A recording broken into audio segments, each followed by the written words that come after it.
Durante a comissão que analisa o casamento homoafetivo na Câmara dos Deputados, o deputado Nicolas Ferreira, PL, afirmou que o casamento se baseia no desejo de se construir uma família e comparou a união de pessoas do mesmo sexo com a poligamia. O deputado diz que parlamentares usam a Bíblia nos momentos que os favorecem ou não, ou seja, ela é utilizada somente quando convém. Quando é utilizada por nós, eles dizem para podermos utilizar a Constituição. O tema aqui, obviamente, ele é sensível e o debate deve ser levado a sério. E quando aqui parlamentares, por exemplo, citam a Bíblia, a vaias e pedem a Constituição. Só que eles utilizam o argumento bíblico para nos rebater. Ou seja, a Bíblia só serve quando os convém. E quando a gente utiliza a Bíblia, eles dizem para poder utilizar a Constituição. Quando nós lemos a Constituição, que está aqui no parágrafo 3º, para efeito da proteção do Estado, é reconhecida a união estável entre o homem e a mulher. Eles dizem que não é para recorrer à Constituição, mas recorrer ao STF. Só que utilizar o STF como balizador de justiça, de fato, é ser muito inocente. Até mesmo porque nós estamos vendo o STF usurpar suas competências, inclusive com esses temas. Nós temos agora a equiparação da homofobia como racismo pelo STF, sem passar a tipificação, sem passar aqui pelo Congresso Nacional. Nós temos a própria legalização aí das drogas, até 60 gramas de maconha do porte, sendo considerado não crime, também sem discussão aqui do Congresso Nacional. Ou seja, utilizar desses argumentos como todos são iguais perante a lei, como um argumento balizador, sem utilizar os contextos, como por exemplo a isonomia no direito. Você tem ali igualdade para os iguais e desigualdade para os desiguais. O que eu estou querendo dizer? De que você não pode dizer que uma criança é igual a um adulto, até mesmo porque há penas diferentes, por exemplo, para crimes. Então esse argumento cai-se por terra. Agora, o debate com relação ao casamento, eu falo aqui porque eu concordo em discordar.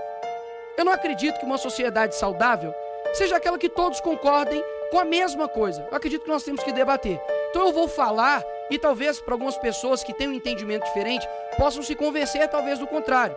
Quando nós olhamos, por exemplo, hoje os direitos civis, já tem vários benefícios de nível de herança, transmissão de bens, propriedades compartilhadas que já são asseguradas a essa pessoa, independentemente se ela tem relação sexual com uma ou com outro.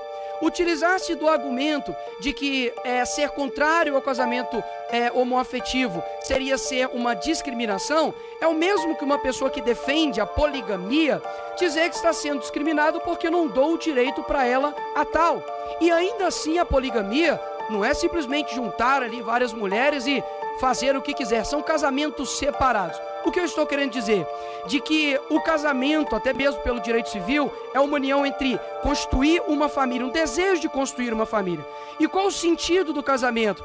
Espécie, gênero e número, ou seja, somos seres humanos, o gênero masculino e feminino, e o número 2, no número só se sustenta pelo gênero também, que são 2.